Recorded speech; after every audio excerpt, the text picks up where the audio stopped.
Okay, guys, coach is here. Wayne?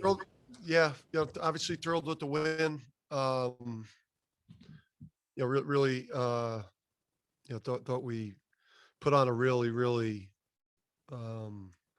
good performance at both ends of the court.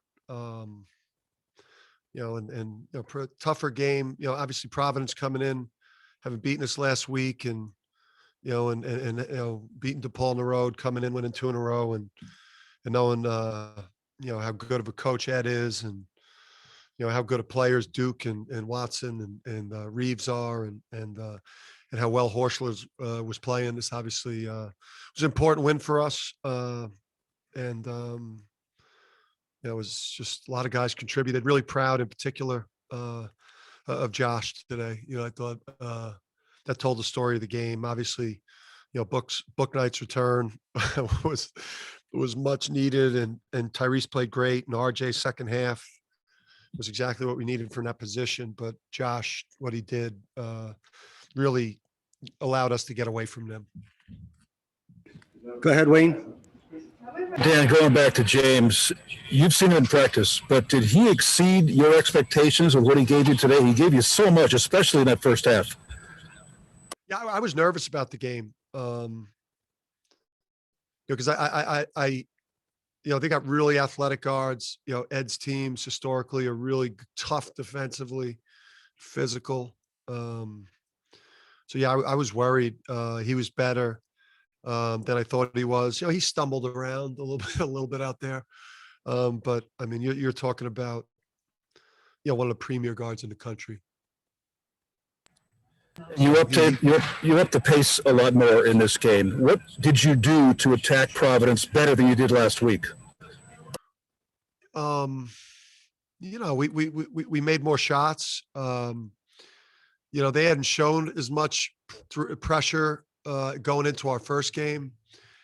And I just think as we've gotten healthier, and as we've gotten, deeper, and as we've gotten, in particular, Andre and Bouknight into the game, and as RJ has started to play better offensively, when you've got guard play and talent and Tyrese now, we could put more pressure on people. And your defense, 36%, and you held the 2 big guns, Watson and Duke, to 6 of 25 shooting. Talk about the defense on both of those guys, and you took them out of the offense, and that pretty much took care of it. Yeah, I mean, we did a great job, a much better job with Watson on pre-catch, low post defense, and then our traps were much more aggressive. And then Duke, we did a much better job of bothering him. Even some of the fouls away from the basket, we were so soft in our ball screen defense the last time we played him. He was able to get downhill a lot. And I thought, even though we picked up some fouls, hip checking him out at half court, I think we disrupted his rhythm by just being, really aggressive. And then we rallied to him when he drove it, I thought, pretty well. Sean McFarland. And you said something, I think, after the game against Xavier, when your team is at full strength, they can be a really good team. Was tonight's performance sort of what you envisioned when you think of your team at full strength and what they can do? Yeah, I mean, we haven't had a really much of a chance here with the group. I mean, I don't want to go through it again, but yeah, I mean, when you're at the point, year 3, coming from where we've come from a couple of years ago, and you lose somebody of James's caliber, and you lose a talent infusion of Andre's caliber, it gets a little ugly out there. I'm not in year 5, 6, 7 where I can absorb an injury to somebody of that caliber, and I have so much program depth that we can just, kind of not miss a beat. But this group did a really good job of holding on and winning enough so that our season didn't blow up. And now we're almost fully loaded here, with 5 games to go, and see what we could do. And with Bouknight back, I'm sure it's going to change the offense a little bit. What do you want to see guys like Martin and Cole do as they kind of slide into maybe different roles than they were with Bouknight out? Was tonight kind of example of what you want to see them do? Just score when they can, be the offense when they're on the floor?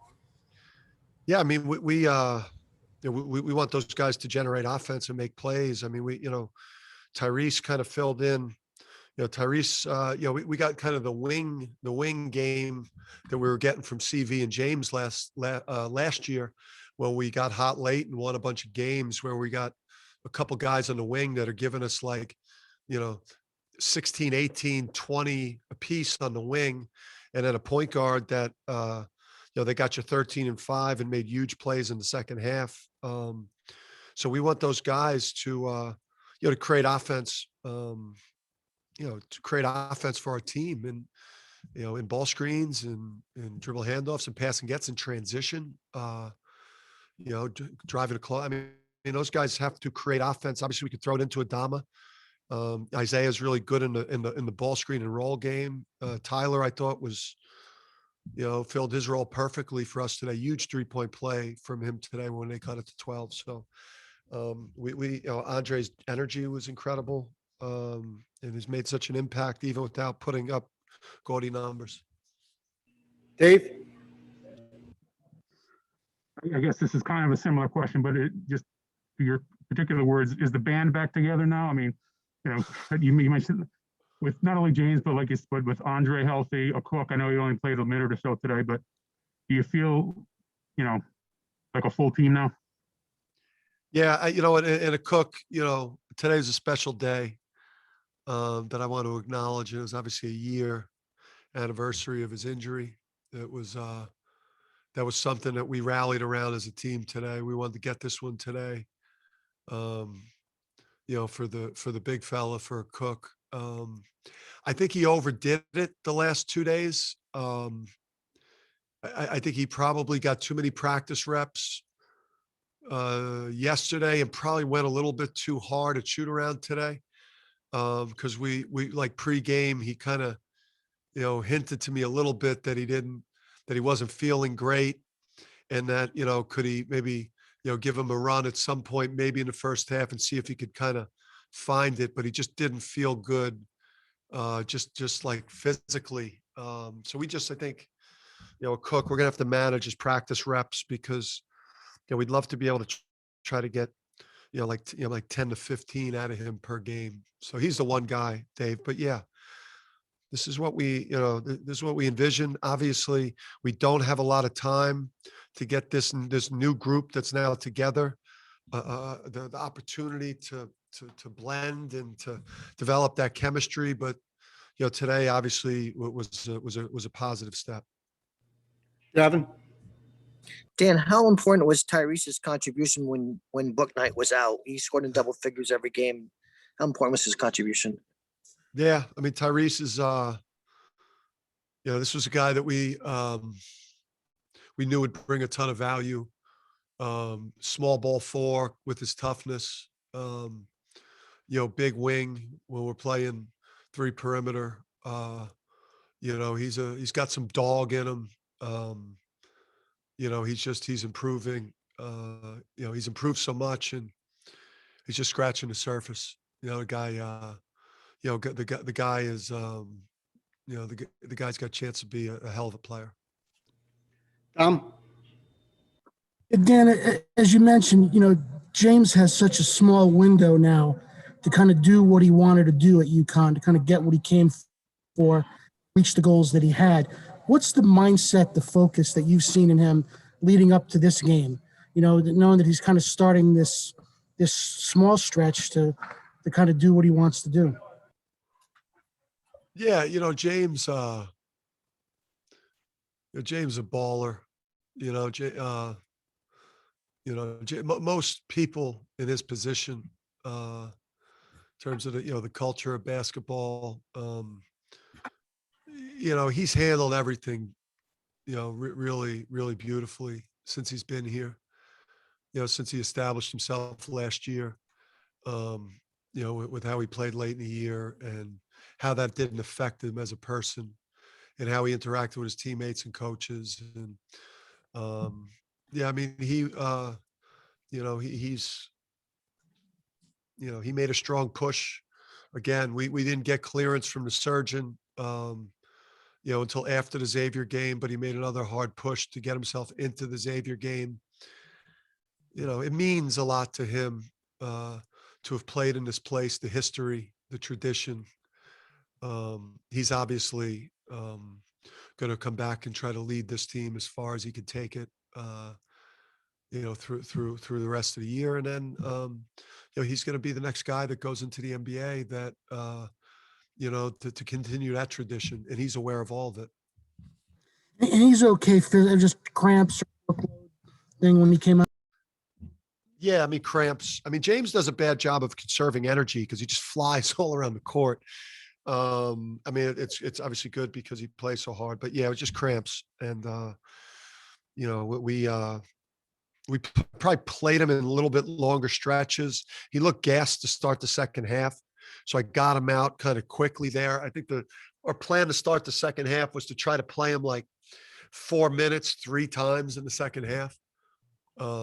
But then he started cramping, and then we were in a comfortable lead, so we didn't have to go back to him. Jeff Jacobs. Yeah, I was going to ask a little bit about James also. It kind of filled in stuff, but I just kind of tightened down on before the game.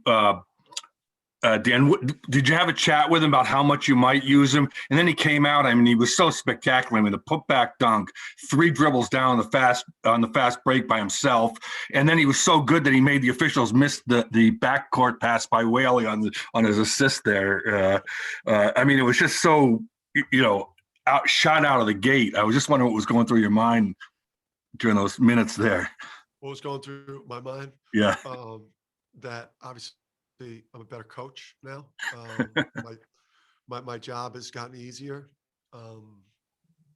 And it was just, this is what we envisioned this year 3, this group, obviously minus a Cook being kind of hobbled a little bit today.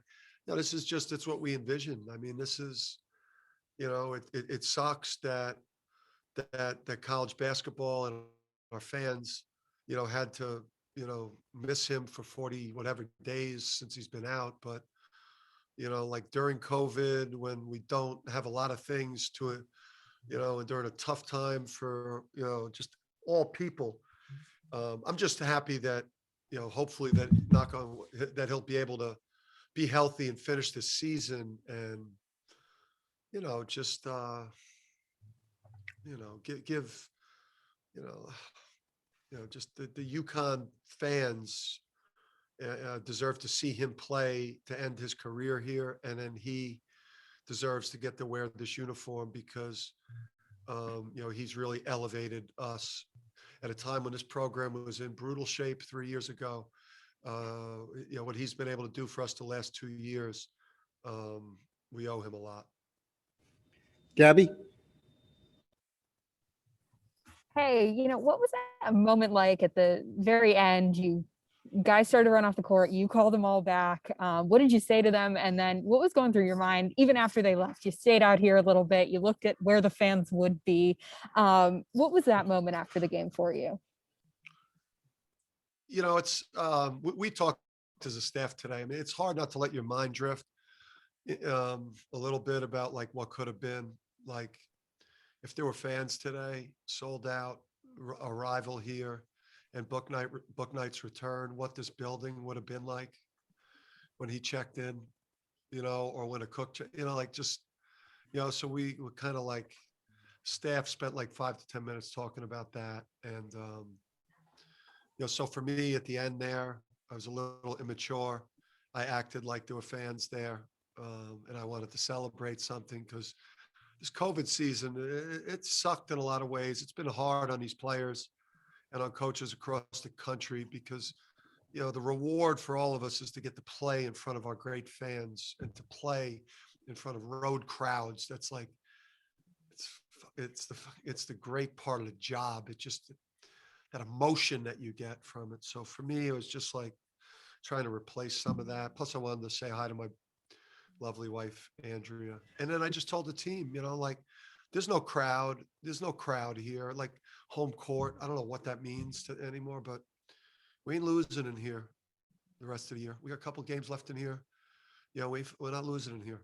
So that's basically what I told them in the huddle. We've lost too much in here. We ain't losing anymore in Gamble. Last one, Noam. Coach, sorry to take away from sort of the emotional aspect of the win, but looking at, a little bit of the stats, you guys had 4 different guys score and ones today. finishing through contact and finishing around the rim seems to be a lot better the last 2 games. Has that been more of a point of emphasis or in practice, or is that just sort of as you get more games under the belt and get in a better rhythm, it's just sort of coming more naturally now? Yeah, I think the games, playing more games on top of each other gives you a better rhythm. But I also think in life, when you go through a tough part of your season, like we went through, and every team goes through a bad stretch, we went through a bad stretch of games where we didn't play well. If you don't give in, if you don't back up, if you don't back down, if you fight back and show resiliency, you could gain tremendous strength from your failures. And through our failures this year, we've become stronger and better, and we've answered the bell. And now we're excited about the last, obviously, to end this regular season of Big East, and then we're excited for what's to come from there. Okay, guys, we'll let Coach go. Thanks, Coach. Thank you. Thank you.